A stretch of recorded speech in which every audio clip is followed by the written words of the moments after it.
Welcome to Sangeeta kitchen. Sangeeta কিচেনে আপনাদের সামনে আজকে আমি আর একটা রেসিপি নিয়ে হাজির হয়েছি। সেটা হচ্ছে হাঁসের ডিমের পাতুরি। হাঁসের ডিমের পাতুরির আর একটা রেসিপি আমি দিয়েছিলাম, সেটা একটু অন্যরকম, এটা একটু অন্য ধরনের রেসিপি। সেটা শুধু হাঁসের ডিমের পাতুরি করেছিলাম, মানে জিরে আর লঙ্কা দিয়ে। সেটা একরকম খেতে, এটা ঠিক আর একটু অন্য ধরনের হবে। দেখুন, এখানে আমি 6টা হাঁসের ডিম এভাবে সিদ্ধ করে নিয়েছি।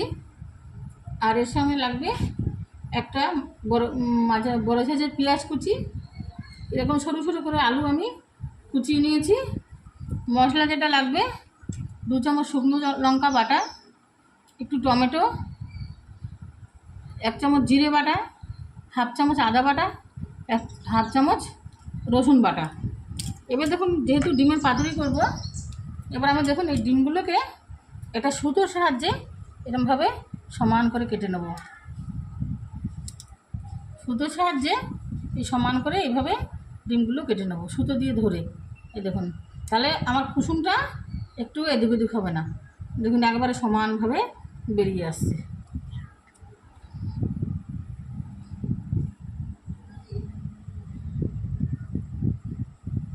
দেখুন কী সুন্দর করে ডিমটা আমি কেটে নিচ্ছি সুতো দিয়ে।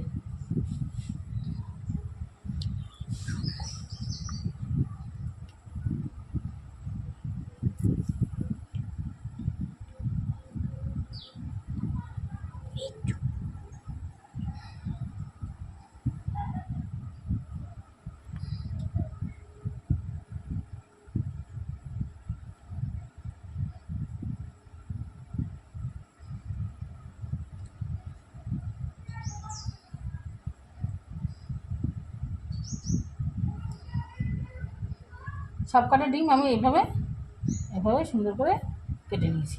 দেখুন,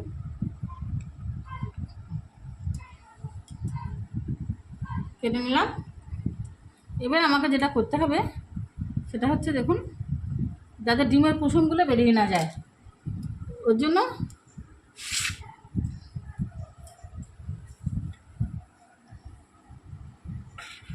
দেখুন জিরে আদার যে আমি মশলাটা তৈরি করে রেখেছি, এর মধ্যে একটু আমি দিয়ে দেবো হলুদের গুঁড়ো, দিয়ে দেবো পরিমাণ মতো নুন,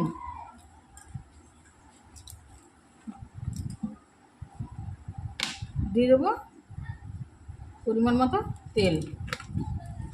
এবার আমি এই সব মশলাটাকে একসঙ্গে মেখে নেব সুন্দর করে। মেখে নিয়ে এবার আমি কি করব, দেখুন, একটা কলা পাতার মধ্যে কড়াইতে নিচে 2টো পাতা দিয়েছি। যারা আমার ভিডিও দেখেন তারা তো জানেন আমি পাতাগুলি কেমনভাবে তৈরি করি। এবারে পাতার মধ্যে আমি নিচে পাতা দিয়েছি, ওটা আর এই মাথার পাতাটা আমি ধুয়ে নিয়েছি। ধুয়ে একটু তেল ব্রাশ করে নেব, সুন্দর করে ধুয়ে একটু তেল ব্রাশ করে নেব। একটা কড়ার মধ্যে পাতাটা দিয়ে আমি তেল ব্রাশ করে নিচ্ছি। আর তলায় 2টো পাতা আছে, এটা ধোয়ার প্রয়োজন নেই, একটু মুছে দিলেই হবে। আর এটা তেল ব্রাশ করে দিলাম। এবারে একটা একটা করে ডিম আমি এইরকম করে মাখবো, আর এইভাবে পাতার মধ্যে বসিয়ে দেবো।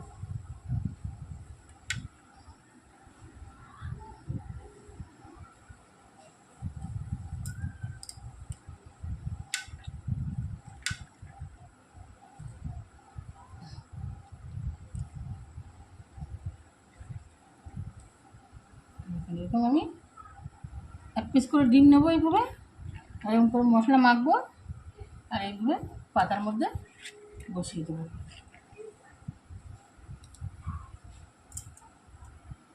এরকম 1 পিস করে ডিম নিয়ে সুন্দর করে এরকম সুন্দর করে সাজিয়ে সাজিয়ে আমি বসিয়ে দিচ্ছি।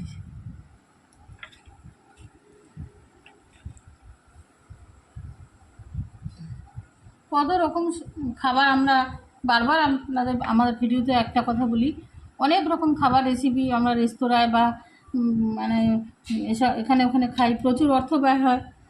কিন্তু আমি নিজে এইসব খাবার করে খেয়ে দেখেছি, যদিও এইসব খাবার আমি মানে বাড়ির বড়দের কাছ থেকেই শিখেছি। এই সমস্ত খাবারের স্বাদ যেন আমি অন্য কোনো কিছুতেই পাই না, যত ভালো খাবার হোক। এরকম সুন্দর করে একটু ডিমের পাতুরি করে খেতে পারলে আর মনে হবে না যে আপনার অন্য কিছু খাই। মানে এই দিয়ে এক থালা ভাত খাওয়া হয়ে যাবে।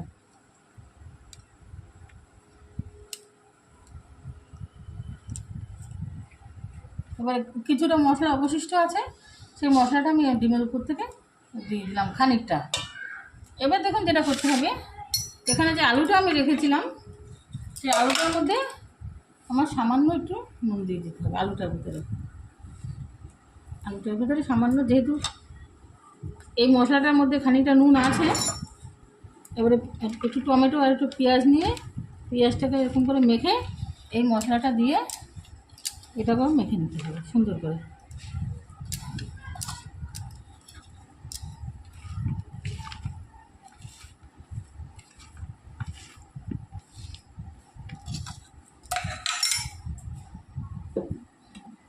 নতুন বন্ধুদের বলছি, আমার এই যে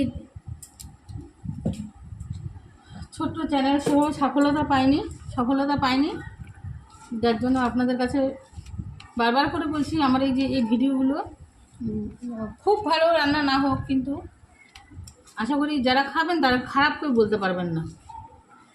ওই জন্য বলছি আপনাদের কাছে অনুরোধ, যারা নতুন গৃহিণী আছেন তাদেরকে বারবার বলছি একটু ভালো করে খেতে গেলে এরকম আমার টিপসগুলো ফলো করে দেখবেন। আশা করি আপনারা খুবই উপকৃত হবেন। দেখুন এভাবে মেখে নিয়েছি, মেখে এবারে দেখুন মেখে নিয়ে সুন্দর করে মেখে নিয়েছি। এবার আমি এই ডিমের চারপাশ থেকে বা ডিমের উপর, পাতা যদি জায়গা ছোট হয় ডিমের উপর থেকেও আমি এগুলো ডিমের উপর থেকে দিতে পারি, আর পাতা যদি বড় হয় তাহলে ডিমের পাশ থেকেও দিতে পারি।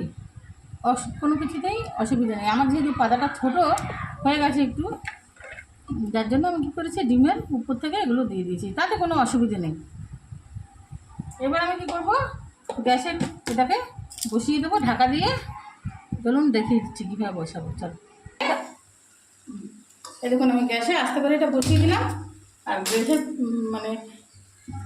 গ্যাসটাকে মিডিয়াম আছে এভাবে বসিয়ে দিলাম হালকা করে। এবার আমি একটা থালা এভাবে আস্তে করে চাপা দিয়ে দেবো।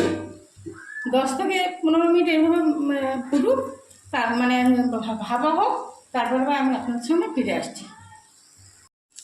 দেখুন অনেকটাই জলটা শুকিয়ে গেছে, এর ভিতর থেকে জলটা বেরিয়েছিল না আমি চাপা দিয়ে রাখার পরে, সেই জলটা কিন্তু আমার অনেকটাই শুকিয়ে গেছে। ডিমটা সিদ্ধ, ডিমটা যেমনি সিদ্ধ করা, আলুটা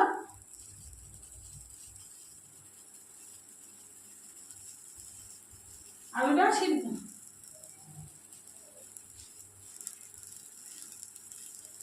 আলুটা আমি সিদ্ধ হয়ে গেছে।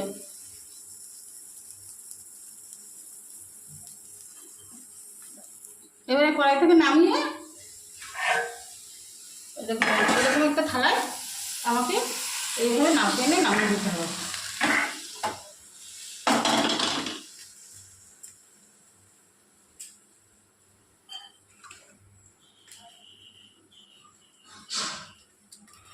এবারে দেখুন আর একটা বড় পাতা আমি এইভাবে উপর করে দিয়েছি।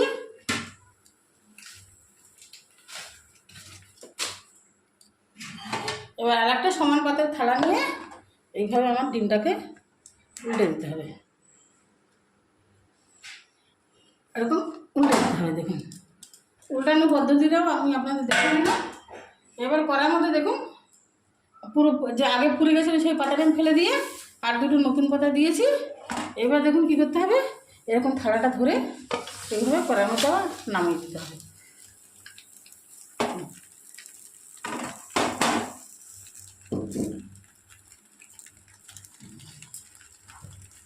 এবার যেটা করতে হবে দেখুন,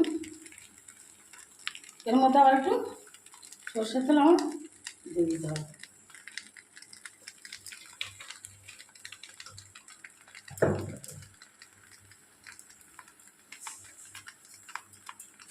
এবার উল্টো দিকে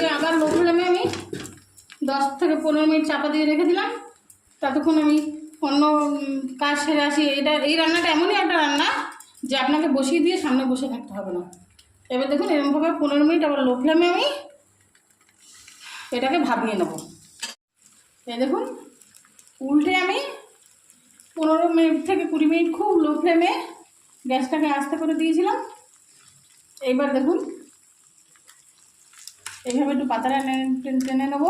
আর ডিম পাতুরিটা হয়ে গেছে আমি কি করে বুঝবো? দেখুন এই দেখুন তেলগুলো কেমন ছেড়ে দিয়েছে, তার মানে পাতুরিটা আমার তৈরি হয়ে গেছে।